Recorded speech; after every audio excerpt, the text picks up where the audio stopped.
안녕하세요. 인도네시아에서 사역하고 있는 함찬 선교사입니다. 오늘 참으로 주님의 귀한 안식일 날, 특별히 성령 강림주일에 귀한 강남 새사람 교회에 와서 함께 여러분들과 은혜 나누기를 감사드립니다. 먼저 주님께 기도하겠습니다. 사랑과 은혜가 풍성하신 하나님 아버지 감사합니다.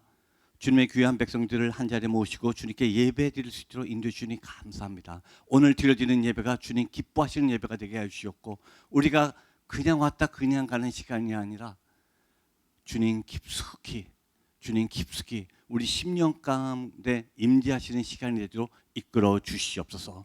부족한 종은 십자가 뒤에 온전히 가리우시고 예수 그리스도의 영광만 나타나도록 인도하여 주시옵소서.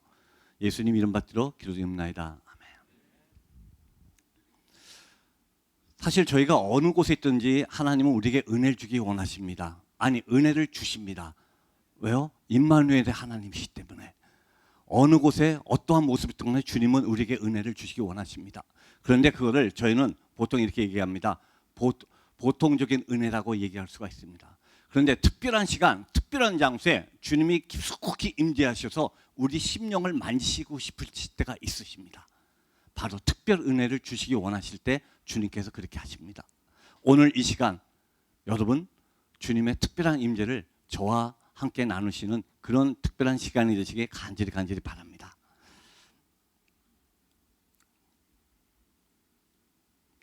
이사야서를 보면요, 이사야 55장 3절에 이런 말씀이 있습니다. 너희는 귀를 기울이고 내게로 나와 들으라. 그리하면 너희 영혼이 살리라. 내가 너희를 위하여 영원한 언약을 맺으리니 곧 다윗에게 허락한 확실한 은혜이니라 하면서 영원한 언약이라고 하고 이걸 다윗에게 주셨다고 말씀하셨습니다.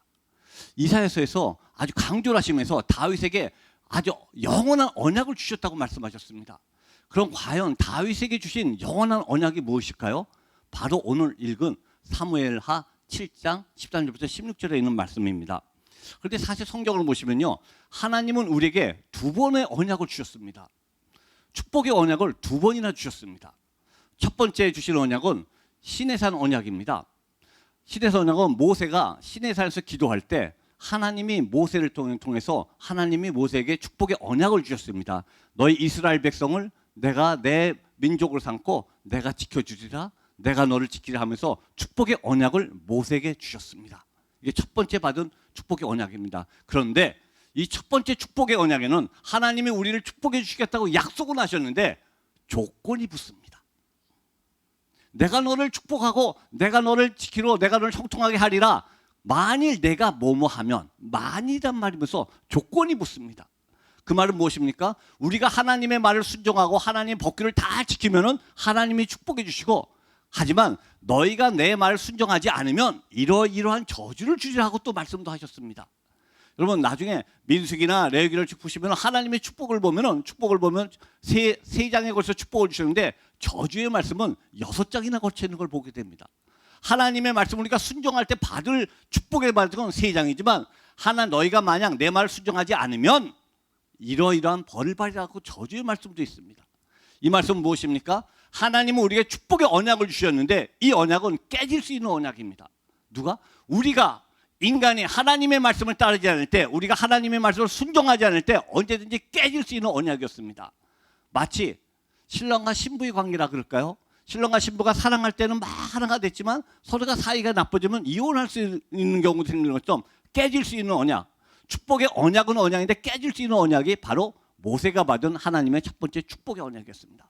만약 하나님께서 이 언약만 우리에게 주셨으면 우리는 지금도 여러 가지 하나님의 법규를 지키려고 굉장히 고생하고 노력해야 되면 축복을 받을까 말까 했을지도 모릅니다. 그런데 너무나 놀랍게도 너무나 감사하게도 하나님은 다윗에게 통하여 다윗에게 언약을 주셨습니다. 내 집과 내 나라가 영원히 보존되게 했다고 축복의 언약을, 두 번째 언약을 주셨는데 이 언약은 조건부 언약이 아니라 조건이 하나도 없는 언약. 내 집과 내 나라가 어떠한 경우에도 내가 너를 항상 형통하고 지키라고 하는 축복의 언약을 주셨습니다. 여러분 아멘이십니까? 아멘입니다. 절대로 깨질 수 없는 언약, 불변불평의 언약, 마치 부모와 자식의 관계 같습니다. 여러분 아무리 자식이 속을 썩인다고 해도, 아무리 자식이 속을 썩인다고 해도 자식을 바꾸실 수가 있으십니까? 없습니다. 부모와 자식의 관계는 영원 불변의 관계 아니겠습니까? 하나님과 우리 인간의 관계, 우리가 아무리 하나님의 말씀을 순종하지 못하더라도 하나님은 너는 내 자식이기 때문에 내가 너를 지키고 내 집과 내 나라를 내가 보존하겠다고 하신 언약이 바로 다윗에게 주신 두 번째 영원 불변의 언약입니다. 그런데 이 언약을 보시면요, 여러분, 사무엘하 7장의 1절을 보시면은 하나님이 사방의 적을 다 물리쳤다는 말씀이 나옵니다. 사실 이스라엘 백성이 가나안 땅에 와서 많은 적국과 싸워서 전부 그들을 물리쳤습니다. 그런데 성경은 기록합니다. 누가 물리쳤다고요? 하나님이 물리쳤다고 말씀하십니다. 이스라엘 백성이 물리친 것이 아니라 이스라엘 군대가 물리친 게 아니라 하나님이 그들 다 물리쳤다고 말합니다. 그리고 다윗이 나단 선지자를 불러서 이렇게 얘기합니다. 우리는 완궁했지만 하나님은 아직도 궁전이 없으니 내가 하나님의 궁전을 짓겠다고 얘기합니다. 그때 나단 선지자가 뭐라 그러시죠? 왕이여 왕의 뜻대로 하시옵소서. 여러분, 이 한 절을 보면서 저는 깜짝 놀랐습니다. 여러분, 나단이면 어마어마한 대선지자입니다. 근데 나단 선지자도 하나님의 뜻을 이해하지 못하고 다윗이 이 이야기를 했을 때 다윗의 왕의 뜻대로 하라고 순종하는 것을 보았습니다. 이 말은 무엇입니까? 여러분, 대선지자도 어떤 일을 결정하기 전에 기도하면서 하나님의 뜻을 구하지 않았기 때문에 하나님의 뜻을 잘못 왜곡하고 다윗의 뜻을 순종하는 모습을 보았습니다. 사랑하는 성도 여러분, 우리 인생 가운데 어떤 일을 결정하시기 전에 먼저 기도하시면서 하나님의 뜻을 간구하시는 저와 여러분 되기 바랍니다.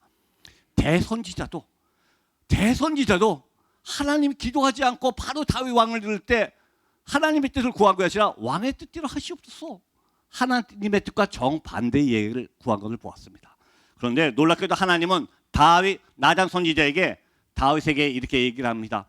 너와 내 집을 내가 항상 보존하겠다 하시면서 이 7장 2절, 5절, 11절에 보면은 똑같은 히브리어가 나옵니다. 바이트라는 뜻입니다. 이 바이트는 집이라는 뜻인데 놀랍게도 하나님은 맨 처음에 내 집이라고 얘기했다가 내 궁전이라고 얘기했다가 내 왕조라고 얘기하시면서 점점 그 범위를 넓혀가십니다. 그 말은 무엇입니까? 하나님은 우리를 지키고 우리의 일을 형통하게 원하시는데 내 집만이 아니라 내 집, 내 궁전, 내 왕조, 하나님은 우리의 범위가 무한하다는 걸 보여주고 계십니다. 그러면서 하나님은 13절 16절에 보면 뭐라고 말하시면은 영원이라는 단어가 3번이나 나와요. 여러분 한번 상상을 해보십시오. 우리 하나님은 어떠한 하나님이십니까? 만왕의 왕이십니다. 만왕의 왕께서 우리에게 약속을 하는데 3번씩이나 반복을 하세요. 영원히 내 집과 내 나라를 내가 지키겠다고 하나님은 우리에게 강조를 하고 계십니다. 왜 그러셨을까요? 이 법칙은 절대로 변할 수가 없다. 만왕의 왕께서 3번씩이나 영원히 하면서 이 축복을 네가 받고 받으리라고 하신 것이 바로 다윗의 축복이었습니다. 그런데 여러분, 사무엘하 7장 16절입니다. 우리 다 같이 읽겠습니다. 시작.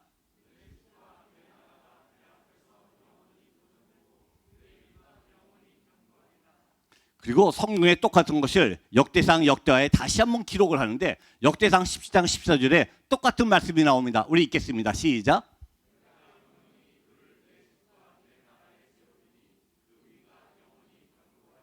아멘. 아멘이시죠? 여러분 똑같은 말이 나왔죠? 그런데 여러분 다시 한번 두 구절을 잘 보십시오. 똑같은 말씀인데 엄청난 차이가 있습니다. 한번 찾아보세요. 여러분 사무엘하 7장 16절 우리 다시 한번 읽을게요. 큰 소리로 시작.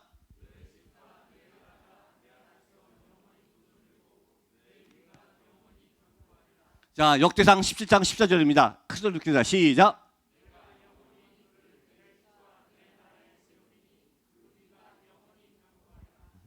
똑같은 말씀을 한번 성경의 역대상에서 다시 한번 반복했는데 여러분 무엇이 차이가 있습니까? 찾으셨어요, 여러분? 뭐가 차이가 있죠, 여러분? 뭐가 차이가 있을까요? 여러분 잘 보십시오. 사무엘하에서는 네 집과 네 나라였습니다. Your house, your kingdom이었습니다. 그런데 역대상에서는 뭐가 됐죠? My house, my kingdom으로 변했습니다.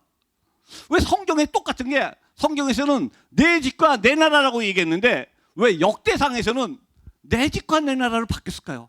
하나는 유어 하우스, 유어 킹덤이 갑자기 역대상에 가서 마이 하우스, 마이 킹덤으로 바뀌었습니다. 여러분, 성경을 기록하시는 분이 기록하면서 실수를 해서 잘못 썼을까요? 소유격을 바뀌었을까요? 하나는 유어인데 왜 마이로 바뀌었을까요? 왜 성경을 잘못 기록했을까요? 여러분, 성경은 1.1도 5점이 없는 하나님의 완벽한 말씀임을 믿으십니까? 아멘이십니까? 여러분, 아멘 하신다 그러면 성경이 잘못 기록되는 것이 아닙니다. 그런데 왜 유어 하우스, 유어 킹덤이 왜 마이 하우스, 마이 킹덤으로 바뀌었을까요? 저 이 말씀을 묵상하다가 깨달았습니다. 여러분, 하나님께서 다윗에게 내 집과 내 나라를 영원히 보존하라고 주신 언약을 하셨는데 왜 그렇게 말씀하셨냐면은 네 집이 내 집이기 때문에, 내 나라가 내 나라이기 때문에 하나님께서 보존하시고 하나님께서 지키시다고 말씀하셨습니다. 여러분, 다시 한번 하면은 여러분의 집과 여러분의 일터와 여러분의 가정이 여러분 건 줄 알았는데 다윗 때부터 하나님은 뭐라고 하시면 여러분의 집이 하나님의 집이고 여러분의 가정이 하나님의 가정이고 여러분의 일터가 하나님의 일터이기 때문에 내가 내 집과 내 일터와 내 가정을 내가 지키겠다고 주님은 우리에게 축복의 언약을 주셨습니다. 아멘입니까? 그럼 이걸 제가 저 혼자 그렇게 상상을 했을까요? 제가 그렇게 혼자 상상할까요? 근거를 보여드리겠습니다. 사무엘하 23장 5절 있습니다. 다 같이 읽겠습니다. 시작.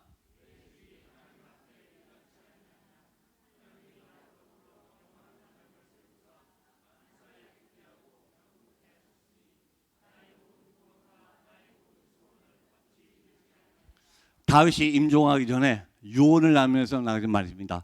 다윗이 뭐라 그러나요? 하나님이 나로 더불어서 영원한 언약을 맺다고, 하나님이 언약을 맺다고 다윗은 벌써 하나님의 뜻을 알고 고백하기 시작했습니다. 더 확실한 증거가 역대상 28장 5절에 있습니다. 다 같이 읽겠습니다. 시작.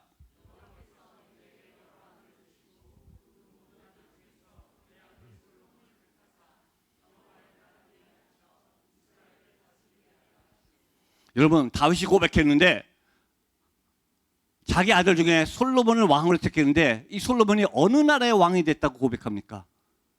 어느 나라의 왕이요? 여호와의 나라의 왕이 됐다고 고백합니다.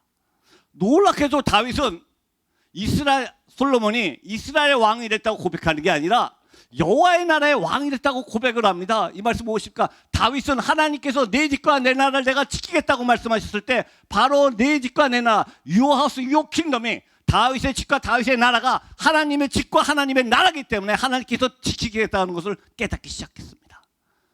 사랑하는 성도 여러분, 사랑하는 우리 믿음의 가족 여러분, 여러분의 집과 여러분의 일터와 여러분의 가정이 하나님의 집과 하나님의 일터와 하나님의 가정임을 믿으시기 바랍니다. 그렇기 때문에 하나님께서는 저와 여러분을 지키시고 저와 여러분 길에 주님께서 형통하게 계시라 믿습니다. 아멘. 우리 다 같이 한번 따라할까요? 두려워 말라. 우리 조금 더 심차게 할 수 있으시죠? 두려워 말라.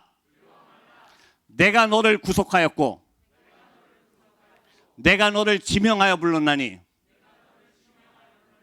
너는 내 것이라. 아멘. 여러분, 주님께서 확실하게 말씀해 주십니다.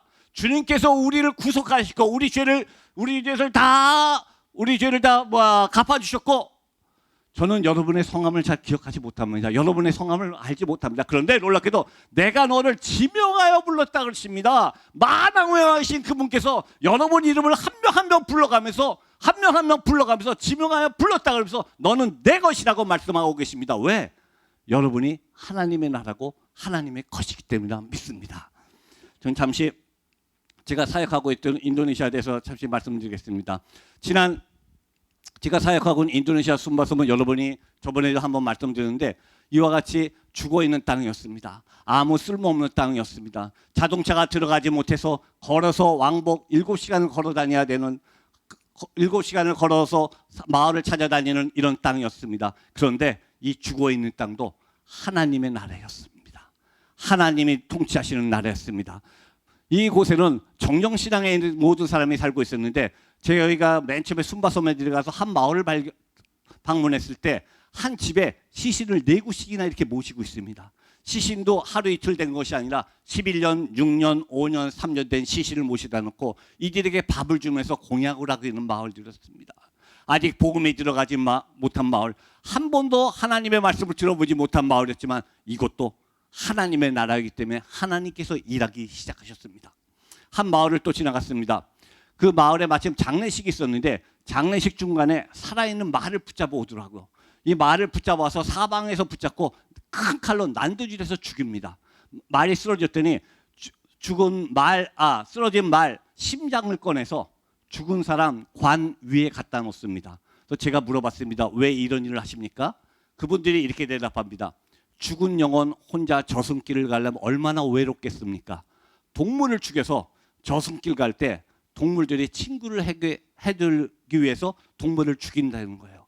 그래서 부자는 동물을 많이 죽이고 저승길 갈 때 친구들 많이 데리고 가려고, 가난한 사람은 새래도 한 마리 죽여서 저승길 갈 때 같이 간다는 마을이었습니다. 마을은 있고 사람은 있지만 죽어있는 땅, 복음이 한 번도 들어가지 않은 땅이었지만 이것도 하나님의 나라이기 때문에 하나님께서 일하기 시작했습니다. 이곳에 들어가서 저희가 복음을 전하고 이곳에 하나님의 말씀을 전하기 시작했습니다. 많은 사람들이 이야기합니다. 코로나 시대 2년 동안 선교의 문이 닫혔다. 많은 교회 활동이 문을 닫았다. 여러분, 그것은 착각이었습니다. 하나님은 절대로 하나님의 일을 멈추신 적이 없으셨습니다. 아멘이십니까? 하나님은 어떤 상황에서도 하나님의 영혼을 너무나 사랑하시기 때문에 한 번도 일하심을 멈추신 적이 없으십니다. 왜? 그 땅이 하나님의 나라이기 때문에. 지난 코로나 시대 2년 동안 오히려 이 순바섬에는 더 큰 부흥이 일어나기 시작했습니다. 더 많은 마을들이 개발되었고 더 많은 마을들을 저희가 찾아냈고 그 마을에 들어가서 세례를 주고 그 마을에 교회가 세워지는 놀라운 역사가 일어나기 시작했습니다. 한 마을에는 새로운 마을이 개척돼서 이 마을에 37명을 데리고 2년 전입니다. 37명에서 바닷가에 와서 이분들을 침례하도록 하나님께서 인도해 주셨습니다. 코로나 시대라고 선교의 문이 닫혔다고 하지만 하나님은 쉬지 않고 일하시고 하나님의 나라가 날마다 넓혀지는 것을 저희에게 보여주셨습니다. 이 중부 선바입니다. 중부 순바에서 저희가 세례식을 할 때 여러분 혹시 보이세요? 한쪽에 있는 세례받는 물이 보이십니까? 이곳에 있는 분들이 꼭 침례를 받기 원했습니다. 그런데 이 마을에는 물이 없는 마을이었습니다. 그런데 이분들이 침례를 받기 위해서 찾은 웅덩이가 있었는데 이 웅덩이는 말이나 소가 들어가서 목욕하는 웅덩이였습니다. 이 지저분한 물, 냄새가 악취가 나는 물 놓고 선교사님 여기서 오늘 세례 받겠습니다 했을 때 너무나 죄송합니다. 제가 순간적으로 이 물에 들어가야 되나 말까를 고민했습니다. 너무나 물이 지저분하고 악취가 나서 너무나 냄새가 나서 내가 여기를 들어가야 되나 말아야 될까 고민을 잠시 했었습니다. 그런데 들어가서 7명 이분들을 세례줬는데 세례받은 분들이 펑거 묵는 모습 보고 제가 깜짝 놀랐습니다. 순바섬에서의 세례는 우리가 보통 아는 세례와 약간 개념이 틀립니다. 순바섬에서의 세례는 나는 오늘부터 그리스도 예수와 결혼식이 했습니다. 나는 그리스도 예수의 신부가 됐습니다. 온 가족 친척을 모아서 큰 잔치하는 날입니다. 나는 오늘부터 그리스도의 신부가 되었습니다 하는 날이었습니다. 이분들이 너무나 감격해서 엉엉 우는 모습을 보면서 제가 잠시나마 이 물이 지저분하다고 들어갈까 말까 고민했던 제 자신이 너무너무 부끄러워졌던 걸 보였습니다.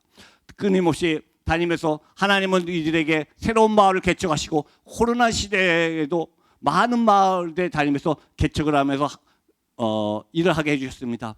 작년 2월 달에 또 새로운 한 마을을 발견했습니다. 이 마을에 들어가서 저희가 사역을 할 때 여러분 혹시 보이세요? 산에 갑자기 구멍이 있는 것을 봤습니다. 산에 구멍을 뚫어놨습니다. 그래서 이 구멍이 뭡니까? 하고 물어봤더니 그분들이 이렇게 대답합니다. 이 마을에는 식수를 구할 데가 없었습니다. 물이 없는 마을이었습니다. 그래서 물을 얻으려고 구멍을 파놓으니까 구멍 위에서 물이 똑똑 떨어집니다. 이 물을 밤새도록 모아놓습니다. 그럼 아침에 가서 플라스틱 컵으로 그 물을 떼어서 이분들의 유일한 식수였습니다. 제가 그분들에게 이야기했습니다. 이렇게 물을 얻기 위해서 너무나 고생하십니다. 너무나 고생하십니다 했더니 그분들이 이렇게 대답을 합니다. 선교사님, 하나님이 우리를 너무나 사랑하셔서 이렇게라도 물을 얻을 수 있도록 물을 주셨다고 우리에게 물을 주시는 하나님께 감사하다는 고백을 하더라고요. 제가 그 고백을 들었을 때 순간적으로 생각해 봤습니다.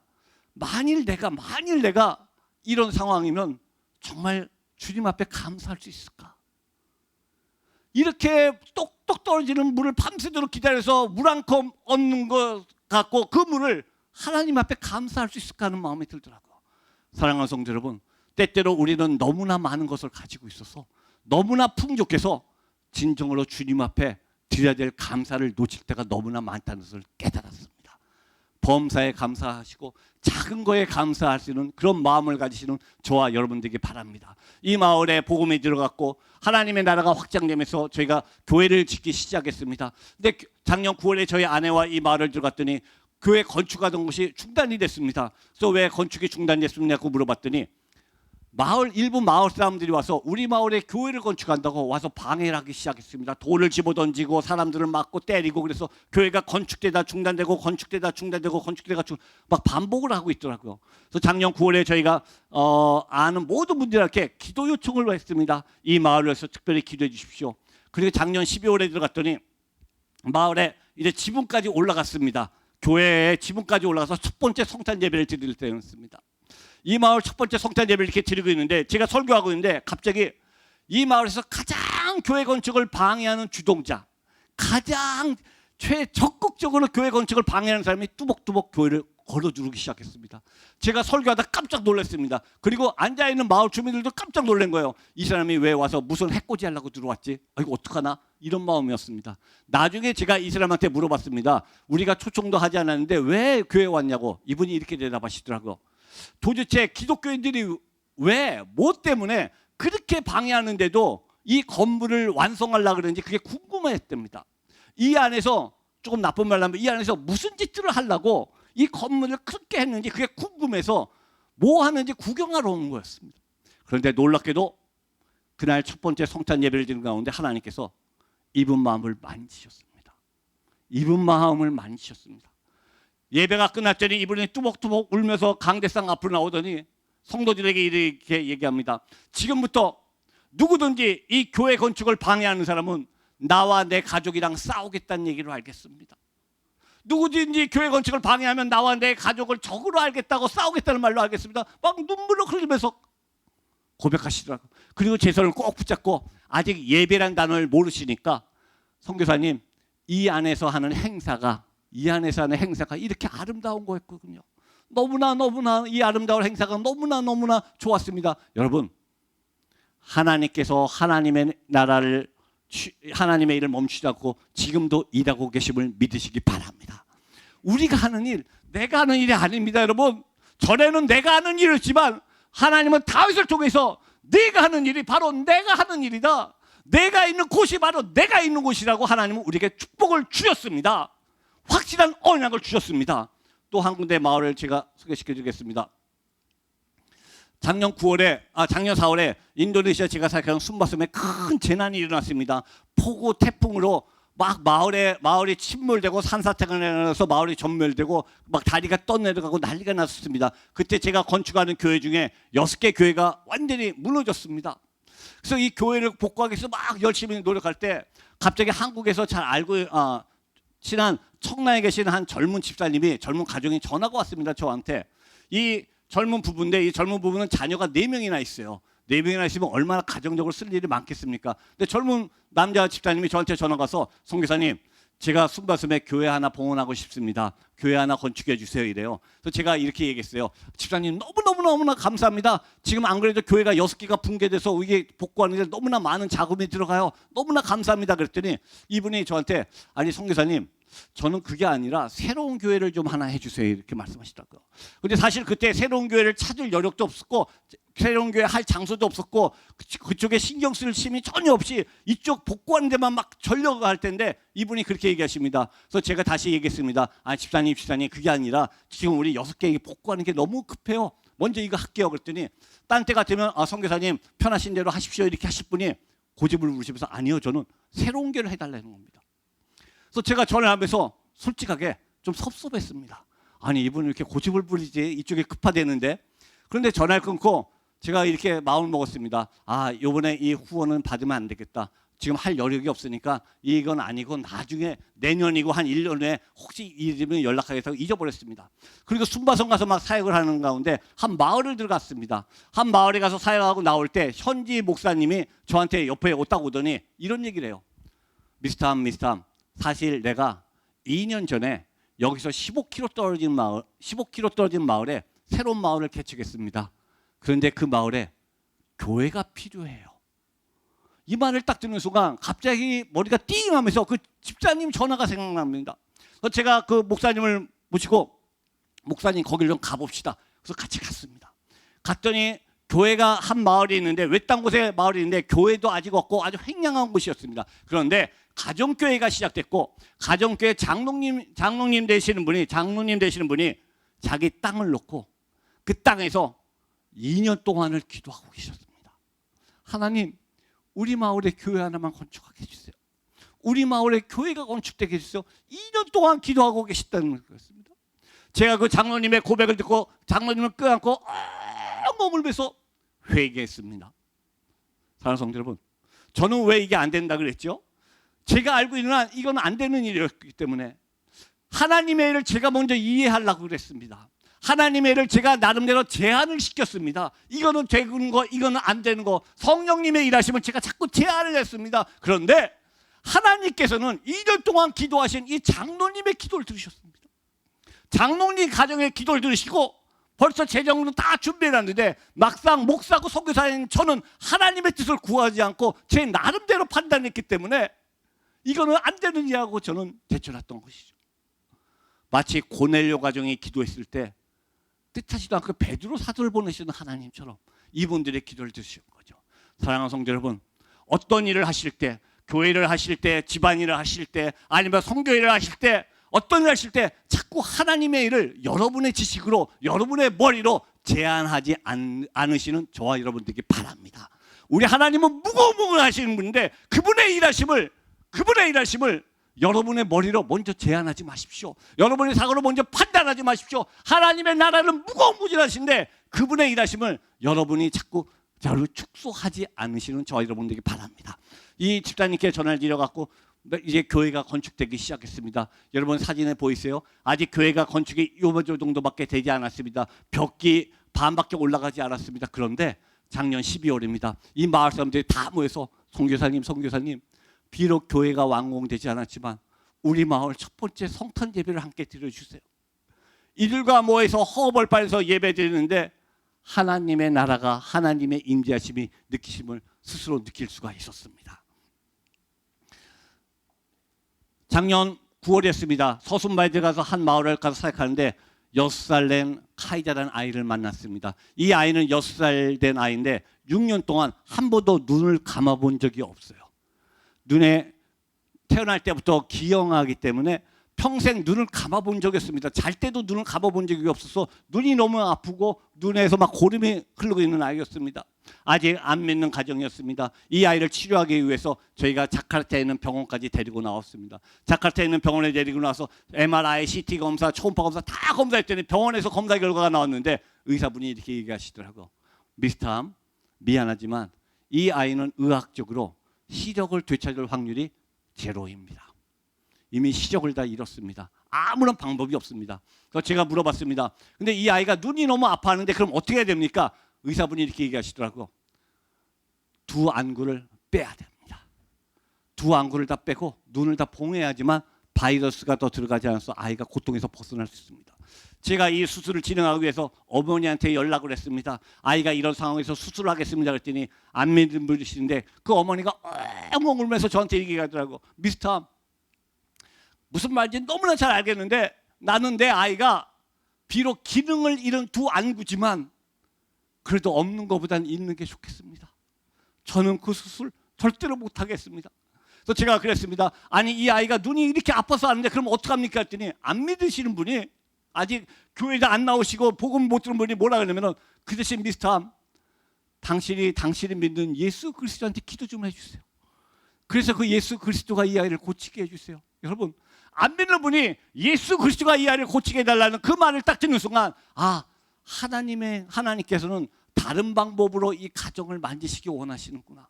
나는 병원 치료를 통해서 이 아이를 돕는데 하나님은 다른 방법으로 구원하시기 원하는 걸 깨닫게 했습니다. 그래서 할 수 없이 이 아이를 그냥 돌려보냈습니다. 작년 12월이었습니다. 이 아이 옆에 있는 마을에 가서 예배를 드리는데 이 아이 옆에 있는 마을 가서 예배를 드리는데 이 아이 아버지가 한 번도 나오지 않다가 옆에 옆마을까지 교회에 예배드리러 이 아이를 데리고 왔습니다. 작년 10월에 성탄 예배에서 하나님께서 이 집의 구원을 이미 일하고 계심을 저희가 느낄 수가 있었습니다. 사실 작년, 재작년 계속 인도네시아 순바섬에 다니면서 함께 대면 예배를 드리면서 계속 사역을 했습니다. 많은 사람들이 이렇게 얘기합니다. 지금 코로나가 너무너무 심한데 온라인 예배 드리지 뭐하러 가냐고. 여러분, 전기도 없고 인터넷도 없는데 무슨 수로 온라인 예배를 드립니까?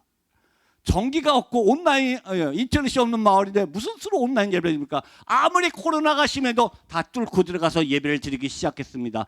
근데 순바섬에 가서 예배를 드리면 100명, 150명이 모여서 예배를 드리는데 아무도 마스크를 쓴 사람이 없어요. 맨 처음엔 저 혼자 마스크 썼습니다. 저 혼자 살겠다고 마스크 썼는데 100명, 150명이 아무도 마스크를 안 쓰고 있습니다.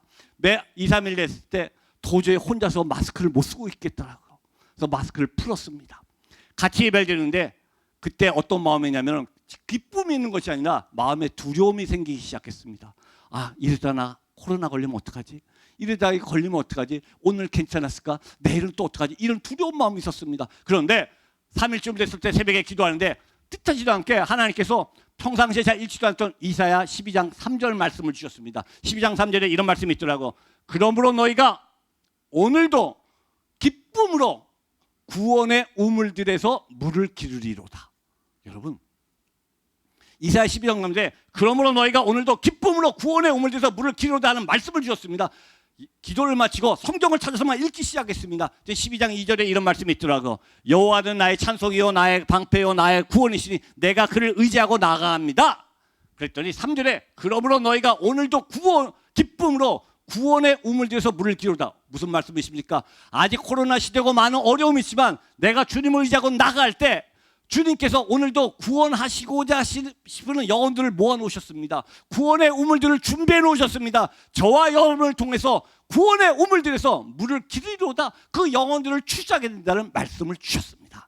사랑하는 성도 여러분, 아직 코로나가 끝나지 않고 아직 코로나 때문에 있는 많은 경제적인 어려움도 있습니다. 하지만 여러분, 여호와를 의지하시고 나아가셔서 저와 여러분 속에 있는 예수 그리스도를 증거하시는 여러분 되시기 바랍니다. 그럴 때 저와 여러분을 통하여 주님께서는 오늘도 구원의 우물들에서 주님께서 구원하시고 싶은 영혼들을 모아놓으셨습니다. 그 영혼들을 저와 여러분을 통하여 추수하게 되는 역사가 일어나리라 믿습니다. 사실 인도네시아에 이번에 한국에 갑자기 들어온 것도 아무 일정이 없다가 인도네시아 한 6살 있는 여자아이를 수술시켜주게 돼서 데리고 들어오게 됐습니다. 이 아이는 6살 된 여자아이인데 오른쪽 다리가 완전히 태어날 때부터 쉬어갖고 걷지 못하는 아이였습니다. 이 아이를 데리고 들어올 때 한국 대사관에 가서 비자를 신청했더니 현재 우리나라가 코로나 때문에 외국인 관광 비자가 금지돼 있답니다. 비자를 줄 수가 없다 그럽니다. 그래서 저희가 대사관에다가 청원서를 보냈습니다. 이 아이는 6살이 넘어가면은 이제는 수술해도 걸을 수가 없습니다. 걸을 확률이 없습니다. 평생 요번에 수술하지 않으면 평생 불구로 살아야 됩니다. 대사관에다 청원서를 보내고 한국에 있는 아는 단체를 통하여 외무부에다 청원서를 보냈습니다. 그랬더니 놀랍게도 한 2주 후에 대사관에서 연락이 왔습니다. 요번에 이 케이스는 한국과 인도네시아 양국 간의 인도적 차원으로 특별 케이스로 비자를 발급해 주겠습니다. 이 아이가 들어왔고 4월 22일 날 아산병원에서 오른쪽 다리를 완전히 피는 대수술을 받았습니다. 여러분, 지금 잘 회복되고 있고 6월 15일에 이 아이가 인도네시아에 걷지 못했던 아이가 걸어서 6월 15일 날 인도네시아로 돌아가게 됐습니다. 여러분, 하나님은 하나님의 일을 멈추지 않으십니다. 왜? 저와 여러분이 하는 일이 하나님의 일이기 때문에 그 하나님을 믿으시는 저와 여러분 되기 바랍니다. 저희가 섬기는 곳에 인도네시아에 자카르타에는 한세님 마을입니다. 한세님 분도 비록 이슬람 분들이지만 이분들도 하나님이 사랑하시는 백성들이었습니다. 하나님들이 이분들을 만지시기 시작했고 이분들이 굶주렸을 때 쌀과 라면을 통하여 이분들에게 계속 공급을 할 수 있도록 하시면서 하나님은 전부 이분들을 만져주셨습니다. 여러분, 이제 보이십니까? 이슬람 분들이 히잡을 쓰고 있는데도 예수 그리스도 이름으로 기도해달라고 고개를 내밀기 시작합니다. 이슬람 분이 히잡을 쓰고 당신이 믿는 예수 그리스도 이름으로 기도해달라고 고개를 내밀기 시작합니다. 이분들에게 의족을 주고 이분들이 돌아가시기 전에 주님을 영접할 수 있도록 한 분 한 분 기도해서 이분들이 주님을 영접하셨습니다. 사랑하는 성도 여러분, 말씀을 다시 한번 정리하고자 합니다. 지금까지 여러분의 집이었고 여러분의 가정이었고 여러분의 일도였지만 오늘 주신 다윗의 축복을 여러분 잊지 마시고 그 집이 하나님의 집이고 하나님의 일도고 하나님의 가정임을 믿으시기 바랍니다. 그래서 하나님께서 여러분의 가정을 통해서 여러분의 일터를 통하여 여러분의 직장을 통하여 하나님이 일하고 계심을 믿으시기 바랍니다. 지금 마지막으로 하나만 묻겠습니다. 사랑하는 성도 여러분, 어떤 사람이 그리스도인입니까? 기독교인은 어떤 사람들일까요? 기독교인은 어떤 사람들일까요? 착한 사람, 선한 사람, 남을 많이 도와주는 사람? 물론 맞습니다. 그런데 여러분, 세상에 어떠한 종교도 다른 사람에게 이웃에게 나쁜 짓을 하라고 가르치는 종교는 없습니다. 모든 종교가 다른 사람에게 착한 일을 하라고 다 가르칩니다. 기독교인도 다른 사람에게 착한 사람, 선한 사람, 남을 잘 도와주는 사람 여기서 만족한다면 기독교와 다른 종교의 차이점이 없습니다. 그럼 기독교의 특징은 무엇일까요? 기독교가 할 수 있는 것은 무엇일까? 무엇이 그리스도인입니까? 사랑하는 성도 여러분, 기독교인은 내 안에 있는 생명을 나누어주는 사람입니다. 저와 여러분 속에는 다른 종교인들이 갖지 못하는 새로운 생명을 가지고 있음을 믿으시기 바랍니다. 여러분 아멘이십니까? 예수 그리스도 만왕의 왕이신 그분이 이 땅에 오셔서 죽으시고 그분의 생명을 우리의 가슴에 심어 주셨습니다. 저와 여러분 속에는 예수 그리스도의 새로운 생명이 들어 있습니다. 여러분 두 손을 가슴에 한번 대보십시오. 느끼셔야 됩니다. 여러분 가슴 속에 있는 꿈틀꿈틀거리는 예수 그리스도의 생명을 느끼시기 바랍니다. 기독교인은 이 생명을 다른 사람에게 나눠주는 사람, 생명을 나눠주는 사람이 기독교인이라고 저는 생각합니다. 교회는 구호단체가 아닙니다. 많은 사람을 도와주고 착한 일하고 중요합니다. 그런데 거기서 멈추면 그리스도인이 아니라 선교가 아니라 불의의 돕기입니다. 유엔의 수많은 NGO들이 수백억 달러를 아프리카나 중동에 갖다 쏟아 부어도 그들은 변하지가 않습니다. 왜 안 변합니까? 생명을 나눠주지 않으니까. 교회가 할 수 있는 일, 기독교가 할 수 있는 일은 생명을 나눠주는 일이라고 생각합니다. 저와 여러분 가슴 속에 있는 예수 그리스도의 생명을 나누어줄 때, 죽어가는 영혼들에게 새로운 생명을 나누어줄 때 그것이 바로 기독교인이고 그것이 바로 교회라고 생각합니다. 왜? 우리가 하는 일이 하나님이 하시는 일이기 때문에, 우리가 하는 모든 행동이 하나님이 하시는 일이고 하나님의 나라이기 때문에 그러라 믿습니다. 사랑하는 성도 여러분, 두려워하지 마시고 주님은 우리를 주님의 자녀로 삼으셨습니다. 그리고 우리를 통하여 우리 속에 있는 예수 그리스도의 생명을 나누어 주라고 말씀하고 계십니다. 우리가 그런 일을 할 때 하나님께서 우리의 일을 지켜주시겠다고 말씀하셨습니다. 마지막으로 하나 물어볼게요. 그럼 주님께서 왜 우리 보고 하나님의 일에 동참하라 그럴까요? 왜 하나님의 일을 함께하라 그럴까요? 여러분, 하나님의 능력이 부족하셔서, 하나님의 물질이 부족해서 우리 보고 헌금하라 그러실까요? 하나님이 거짓이세요? 하나님의 돈이 부족하세요?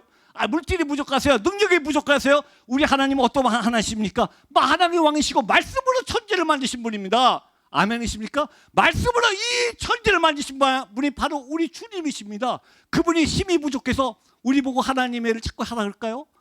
여러분 착하지 마십시오.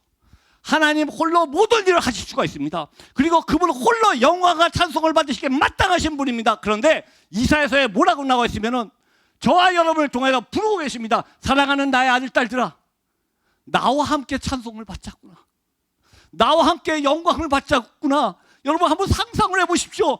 주님 홀로 받으셔야 될 영광 속에, 찬송 속에 주님께서 부르십니다. 내 영광과 내 찬송을 사랑하는 아들 딸들아, 나랑 같이 받자. 여러분 이게 얼마나 하나님의 은혜고 축복입니까? 사랑하는 새사람교회 성도 여러분, 하나님의 일에 함께 동참하셔서 하나님의 영광과 찬송에 함께 들어가시고 그 영광과 찬송을 함께 받으시는 저와 여러분 되시기 간절히 축원드립니다. 기도하겠습니다. 사랑과 은혜가 풍성하신 하나님 아버지 감사합니다. 그렇습니다. 주님께서 다윗에게 확실한 언약을 주시는 것, 내 집과 내 나라가 바로 내 집과 내 나라이기 때문에 내가 영원히 보존하겠다고 했던 그 약속이 우리 삶 속에서 이루어짐을 믿습니다. 주님이 주신 언약을 굳게 잡고 나가서 담대하게 우리 속에 있는 새로운 생명을 나누는 우리가 될 수 있도록 주님께서 이끌어 주시옵소서.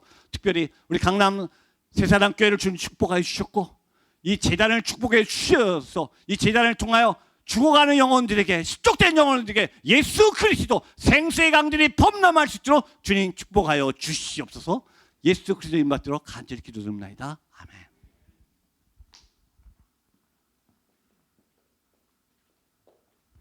주신 말씀 기억하면서 우리 함께 찬양하기 바라는데요. 선교사님 그 사역하시는 걸 제가 SNS로 매일 봅니다. 코로나 기간에도 정말 두려워하지 않고 그 먼 곳까지 말씀을 전하시면서 정말 주의 역사 이루어 가시는데, 오늘 저희 찬양 저희가 잘 아마 모르시는 분도 계실 텐데 가사가 이렇습니다. 내 앞에 주어진 매일의 삶을 살다 보면 그곳에 날 향한 계획, 섭리가 있다네. 지금 여기 계시며 말씀해 주신 하나님, 내 삶에 역사하시는 신실한 나의 하나님을 찬양합니다. 여러분, 오늘 선교사의 말씀처럼 저와 여러분을 하나님께서 우리의 가정과 일터로 선교사로 보내신 줄 믿습니다. 그곳에서 일하시는 주님, 오늘도 역사하시기를 간절히 간구하며 이 찬양 주님께 드리겠습니다.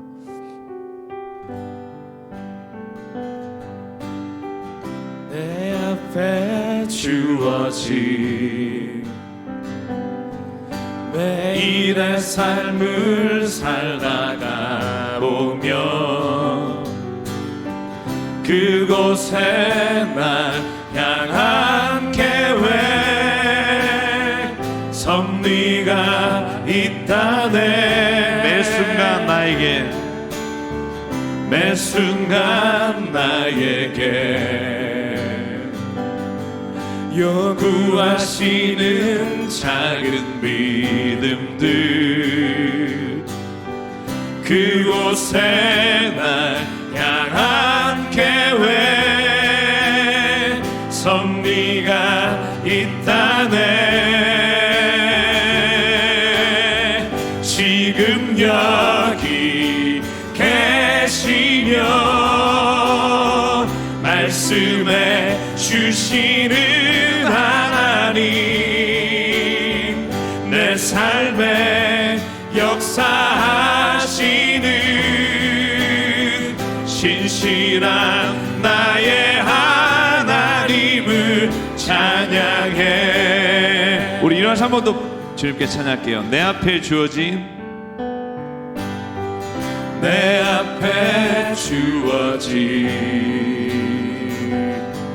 매일의 삶을 살다가 보면 그곳에 날 향한 계획, 섭리가 있다네. 매 순간 나에게 요구하시는 작은 믿음들, 그곳에 날 향한 계획,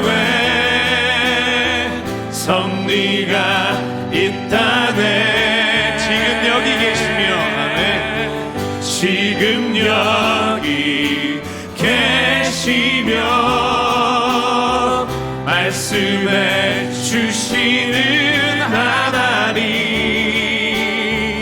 내 삶에 역사하시는 신실한 나의 하나님을 찬양. 지금 여기 계시며, 아멘. 지금 여기 계시며 말씀해 주시는 하나님, 내 삶에 역사하시는 신실한 나의 하나님을 찬양해. 우리 시간 함께 기도하실 때 하나님, 내 삶에 하나님이 나의 집과 내 나라를 너 가운데 이루어 주시겠다고 하신 말씀을 기억합니다. 이 시간 주님 앞에 기도하실 때, 주님, 내가 지금 있는 그 자리, 그 가정과 그 일터와 모든 삶의 자리가 주님의 역사와 주님의 일이 되기를 원합니다. 오늘 이 마음을 가지고 우리가 이 시간 결단하며 함께 주님 앞에 기도하겠습니다. 상과 은혜 하나님 감사합니다. 오늘 이 시간 주님이 우리를 불러주시고 지금 여기 내 자리가 하나님의 나라가 이루어지는 자리가 된 줄 믿사오니 아버지 하나님, 오늘도 주님이 은혜대로 주님이 말씀하신 대로 하나님 이루어주시고 아버지 하나님 간절히 기도합니다. 주님, 내 자리가 하나님의 나라가 이루어지는 자리가 되길 소망하오니 아버지 하나님을 변화시키시고 내 안에 있는 생명이 아버지 오늘도 전달되기를 원합니다. 아버지 하나님 이끌어주시고 역사해 주시옵소서. 하나님 아버지, 그런로 말미암아 하나님 안에서 저도 놀랍고 아버지 안에서 말씀에 은혜가 주시는 날마다 삶이 되게 하나님 주시옵소서. 성령 가운데 성령 가운데 아버지의 말씀으로 붙잡아 주실 줄 믿사옵나이다. 이 모든 나의 하나님을 찬양해.